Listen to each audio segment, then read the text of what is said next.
I'm Jason Takhtadjian with Armenian Sports News, and today I have a very special guest with me. He is the head coach of the Armenian men's national basketball team and also the recently appointed NBA personnel scout for the Brooklyn Nets, Rex Kalamian. Rex, how are you doing today?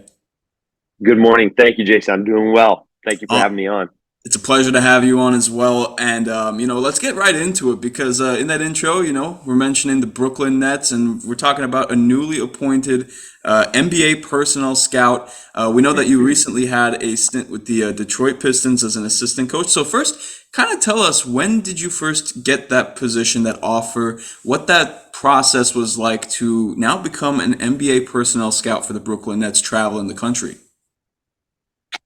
Well, first of all, this is my 30th NBA season uh, that I've worked consecutively in the NBA, and it's been a tremendous ride. Many different cities. I've been with many different teams, and I'm just really blessed to be in this profession and be where I am today. When the opportunity in Detroit ended for us, and it was time to move on to a new team this summer. I looked at a few different opportunities that were available. I think there were about 4 or 5 coaching changes around the league. So I looked at different teams that were possible for me to connect with, and I got a call from the Brooklyn Nets, and they asked me if I'd be interested in doing some of their player personnel scouting for the year. And it was something that I wasn't sure if I wanted to get into. And I still have coaching in my blood, and it's still what I want to do. But when I looked at it, it gives me a different perspective, and it rounds me out a little bit in terms of not just having coaching in my background also, but now looking at players from a different lens. And this also has given me the opportunity to be able now this February to coach the Armenian national team in the World Cup qualifiers in Austria and in Armenia. So it gave me some flexibility along with taking on a new responsibility.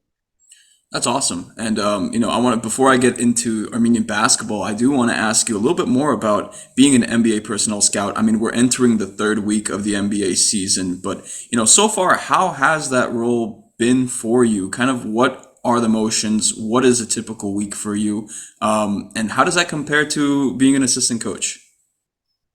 Well, it's a lot more travel, honestly, than being an assistant coach because I really don't have many home games at all. I live in Los Angeles, so I do go to a fair amount of Clipper and Laker games to see opponents. But a lot of my job and my responsibility is to see many different teams. So I do a lot of traveling. I'm going through a lot of it right now is West Coast, but through Denver and Phoenix and Golden State, Sacramento, Portland. I'm up and down the Western Conference right now, so I've done a lot of travel, and I'm really like going back to what I said earlier. I'm really looking at players differently now than I did when I was the defensive coordinator for 6 or 7 years with different teams.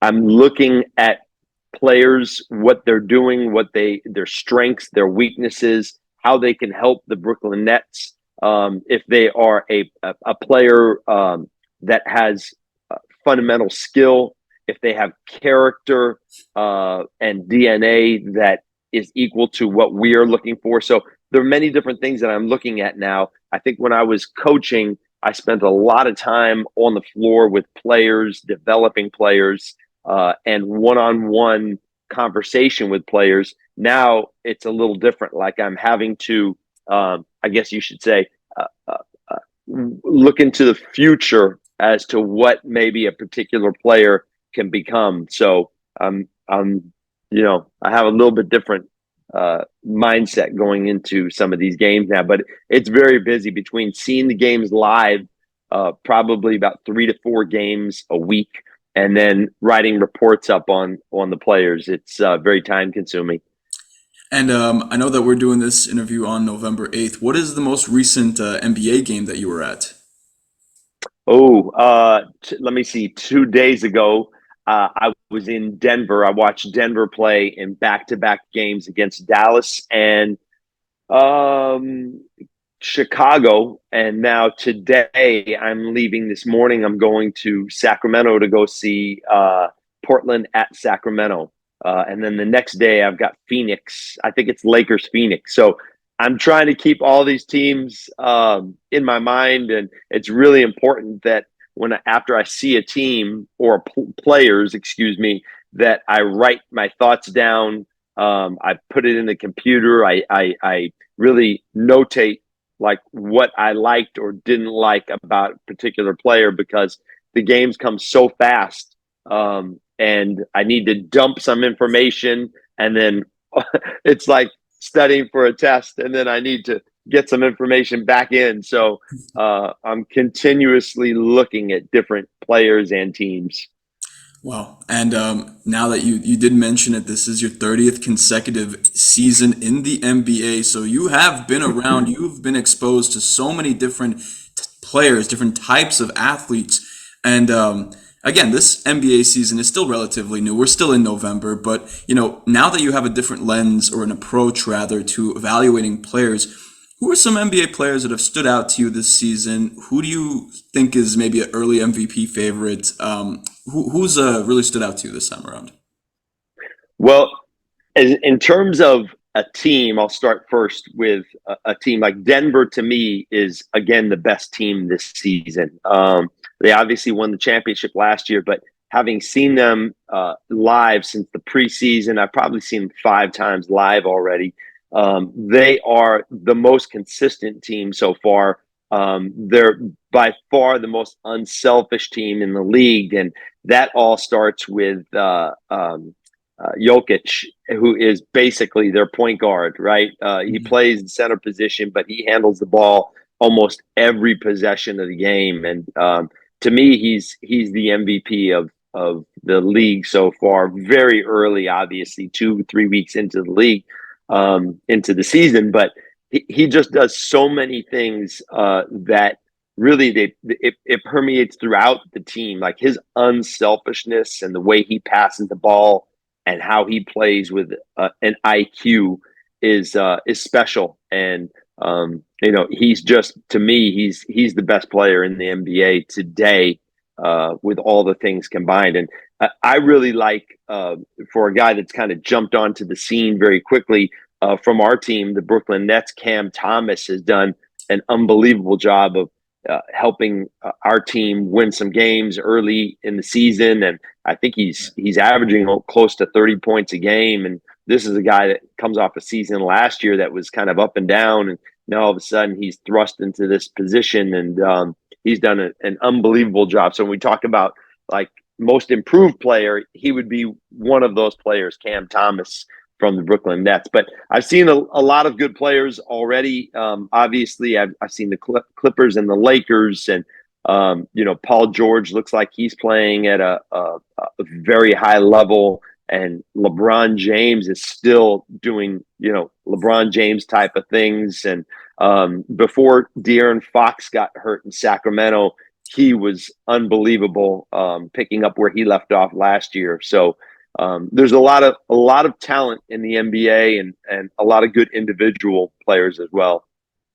Wow, that's amazing to hear. And I want to transition now to talks about some Armenian basketball because I know you mentioned it a little bit earlier that whenever you got this NBA personnel scouting position, it freed you and it allowed you to coach come February whenever we have the matches against Austria and Albania.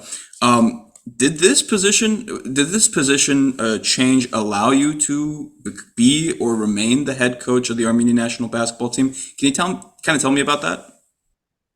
Well, my responsibilities with the Armenian basketball team as the head coach are mainly during the off season of the NBA. So once the NBA ends its season, is kind of when I pick up my obligations to Armenia basketball. We don't have a lot of things during the season. because honestly, most of our players are all playing overseas somewhere. We have probably, oh man, probably 10 or 11 players that are playing in different countries, from Argentina to China to Australia to Spain, and even in Armenia, in the Armenian Basketball League that we have there. So our players are busy during the winter months or the NBA season.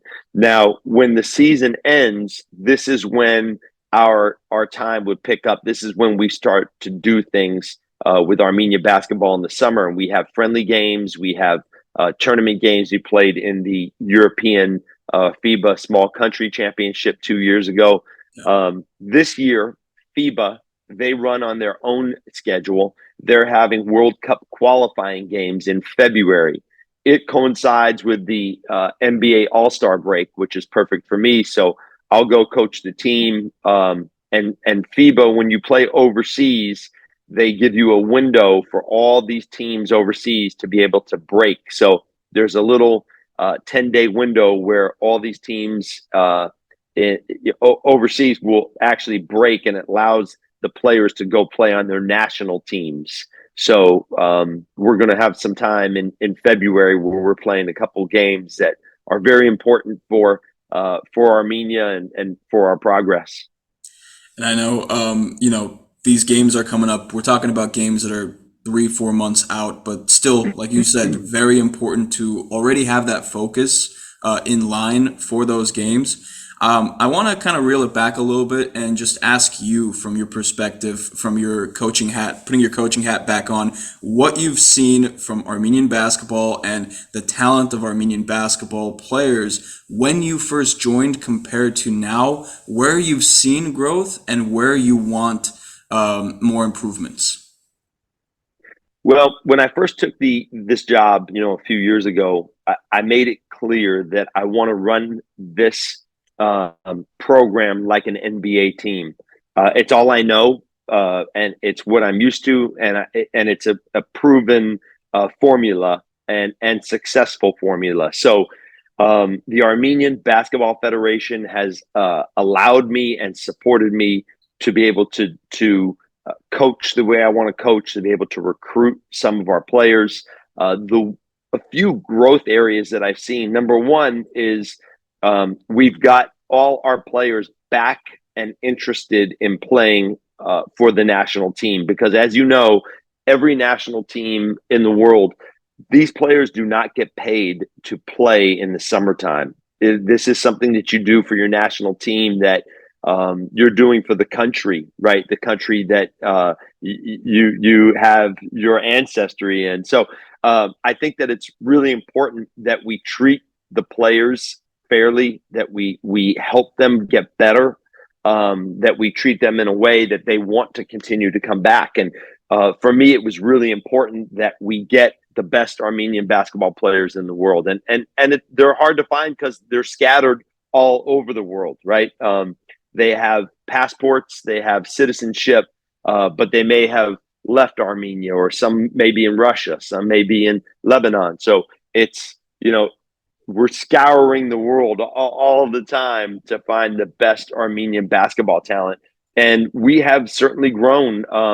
We have specifically our sponsorship. SADA Systems and their president and CEO, Tony Safoyan, have been tremendous in helping us with resources and the support. And also David Gasparian, with the president and founder of Finexa in Glendale, has been great. Like, we have two really, really good, loyal sponsors, and they help the program really move forward, because there's so many costs associated with having a national team, between traveling and moving people all over the place with flights, transportation, hotel, food, lots of stuff going on. So we have great sponsorship. We have committed people. And then this permeates down to the youth basketball in Armenia, in Yerevan, which we're trying to build consistently all the time, and trying to put on programs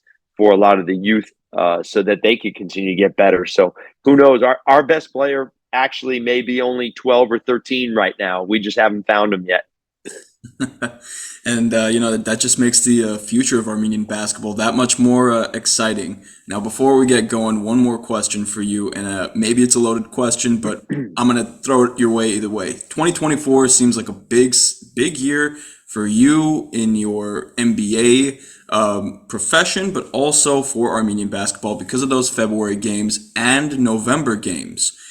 What do you see as an achievable goal, whether it's for you individually, whether it's for what you're doing for the Brooklyn Nets or for Armenian basketball? Well, it's a great question. It's a loaded question.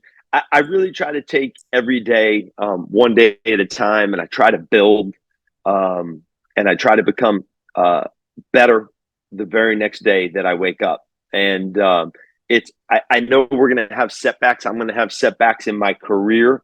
I'm going to have setbacks in Armenia basketball.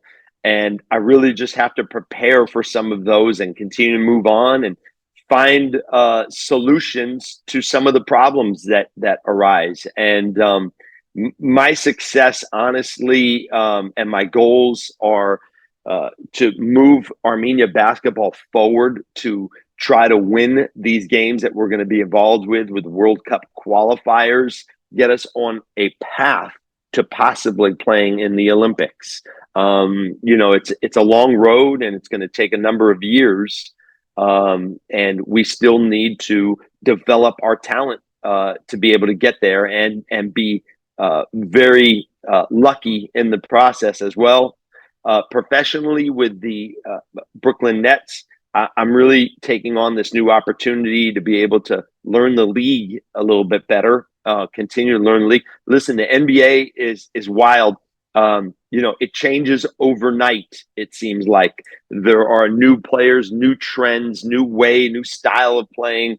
And it's really important. Even though I've been in the NBA 30 years, it doesn't really translate to what's happening tomorrow in the NBA. So for me, I try to stay up with every trend and try to learn and stay relevant because the game changes every single day on you. Well, I think that's all the time we have, Rex. Thank you so much for joining me. I really appreciate it, and best of luck to you, everything you're doing with the Brooklyn Nets, and of course with the Armenian national basketball team. Thank you. Thank you for having me on, Jason.